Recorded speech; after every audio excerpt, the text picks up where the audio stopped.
आज आपको महापंचायत में जाने से रोका गया है, क्या मामला है पूरा? देखिए, मामला तो मुझे बड़े दुख के साथ कहना पड़ रहा है कि मामला गंभीर ही नहीं, अपमानजनक है।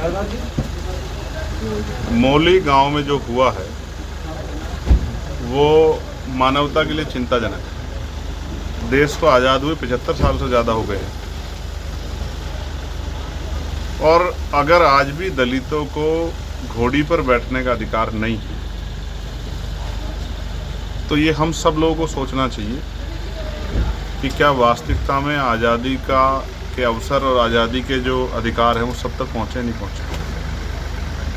सिर्फ बारात को रोकना ही एक सामूहिक रूप से अपमान है, लेकिन उससे अलग पीड़िता के जिस बिटिया की शादी थी उसके पिता को उठाकर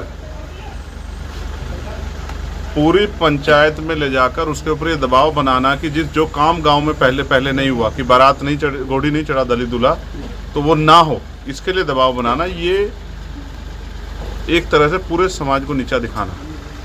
जिस दिन बारात गई पहले बग्गी वाले पे हमला किया, फिर पुलिस ने बग्गी वाले को, क्योंकि उनके पास इन्फॉर्मेशन थी, एप्लीकेशन थी, उसको बुला दिया, बारात निकल गई, बारात के साथ झगड़ा करने का प्रयास किया। गांव में कहते हैं कि अगर कोई बाहर से आता है तो वो मेहमान होता है और उसका सम्मान भी होता है, और कहते हैं बेटी भी पूरे गांव की होती है। लेकिन यहाँ तो बेटी दलित की रही, यहाँ तो उसी बारात का अपमान किया गया, उसी बारात के साथ मारपीट की गई, उसी बारात को मजबूर किया गया अपमानित होने के लिए। तो यहाँ बेटी गाँव की नहीं बेटी बन पाई, ना ही जो मेहमान गए वो गाँव के मेहमान बन पाए, वो उसी समाज के मेहमान रहे जिस समाज में बारात लेके गए थे। उसके बाद 2 घटनाएं और घटी, और तीसरी घटना जो है जहां 2 बच्चियों को उनके कपड़े फाड़े गए, उनको घसीटा गया, उनके साथ मारपीट की गई। ये जातीय आतंकवाद जो है ये हरियाणा के गाँव में आज इन घटनाओं से देखने को मिल रहा है। बाबू साहब ने कहा था कि गाँव जातिवाद का अड्डा है, और आज इस घटना को जानने के बाद, यहाँ आने के बाद मुझे एहसास हुआ कि वो सोच अभी तक ख़त्म नहीं हुई। तो जहाँ एक तरफ सरकार के लोग नारा देते हैं कि चुनाव के समय के सब हिंदू भाई हैं, और चुनाव के बाद जो है इस तरह से मरने के लिए परिवार को छोड़ दिया जाता है, उनका सामाजिक अपमान करके पूरे समाज को नीचा दिखाया जाता है, ये भारतीय जनता पार्टी की सरकार की कथनी और करनी का सच हमारे सामने है। और ये तमाशा मुख्यमंत्री और सरकार और एडमिनिस्ट्रेशन के पुलिस के लोग इतने दिन होने बीत जाने के बाद 6 तारीख के लगभग की घटना है, और आज जो है 29 अप्रैल है, अब तक पूरे मुख्य आरोपी गिरफ्तार नहीं हुए। और आपको जान के अचरज होगा कि मुख्य आरोपी इस घटना के बाद, पुलिस कह रही है कि हम उसको खोज रहे हैं, वो थाने में आके चाय पी के जाता 2-2 बार।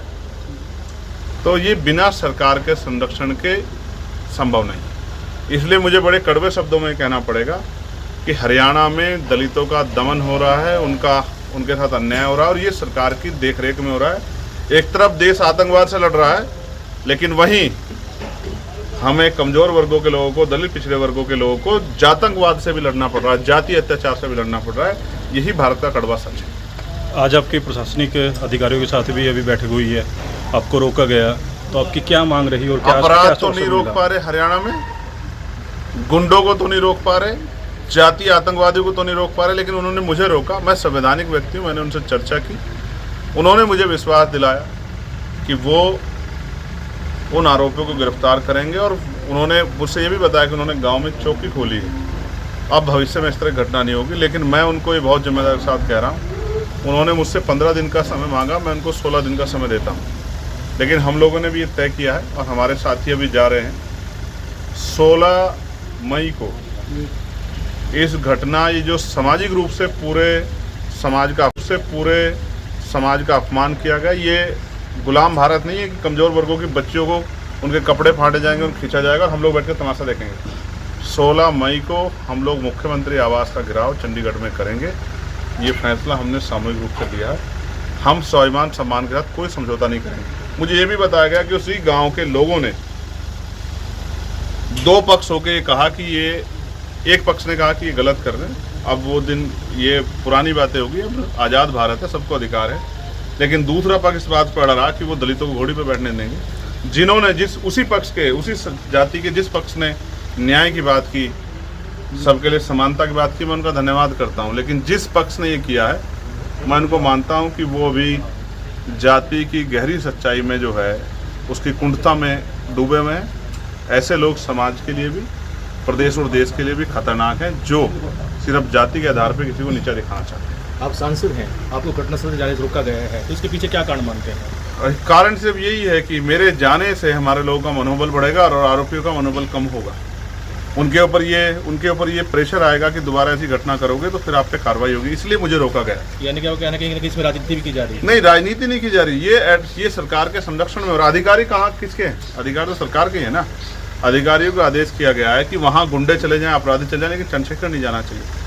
आपको मैं विश्वास दिलाता हूँ, 16 को हम सड़कों पर लड़ेंगे, और जब हाउस चलेगा पार्लियामेंट का, इस सच्चाई को, ये जो जाति आतंकवाद की सच्चाई है, जातकवाद को हम लोग पार्लियामेंट में भी जो है नंगा करने का काम करेंगे। इस बात का भी मैं अपने साथियों को विश्वास दिलाता हूँ। पार्लियामेंट में हम लोग जो है चीख के हरियाणा सरकार से पूछने का काम करेंगे, स्पीकर साहब के सामने, कि इस अन्याय के, इतने बड़े अन्याय पे सरकार चुप क्यों है। और मुझे, अगर सरकार इस घटना में चुप है, जहाँ तक मैं समझता हूँ शायद पीड़ित परिवार से कोई सरकार का नेता मिलने नहीं आया, तो ये इस बात का भी सबूत है कि ये भारतीय जनता पार्टी की देखरेख में हो रहा है। आपके अभी पीड़ित परिवार से भी बातचीत हुई है, तो क्या उनकी कोई विशेष मांग रही है? उनकी विशेष मांग सिर्फ न्याय की है। वो आत्मसम्मान के साथ जीना चाहते हैं, और जाति आतंकवादी उनको अपमान के साथ जीने के लिए मजबूर कर रहे हैं। भारतीय संविधान ने जो हक अधिकार हमें दिए, हम उनके साथ जीना चाहते हैं। इससे अगर कोई हमें रोकने का काम करेगा तो हम अपने हक की लड़ाई को लड़ने का काम करेंगे। आपकी पीड़ित परिवार के साथ बात हुई है, क्या आज भी डर के साए में है लोग? हाँ, अगर आज भी 400 पुलिस वाले गाँव में लगे हुए हैं, रोज अपने समाज के लोग जो हैं पहरा दे के अपनी जान की रक्षा कर रहे हैं, वहाँ पुलिस चौकी बनी है, तो आप इससे आइडिया लगा सकते हैं कि लॉ एंड ऑर्डर की सिचुएशन क्या है। मेरे जाने से लॉ एंड ऑर्डर खराब नहीं होगा, ऐसे अपराधियों को गिरफ्तार ना करने से लॉ एंड ऑर्डर खराब होगा। इस बात का ध्यान भी पुलिस को रखना चाहिए।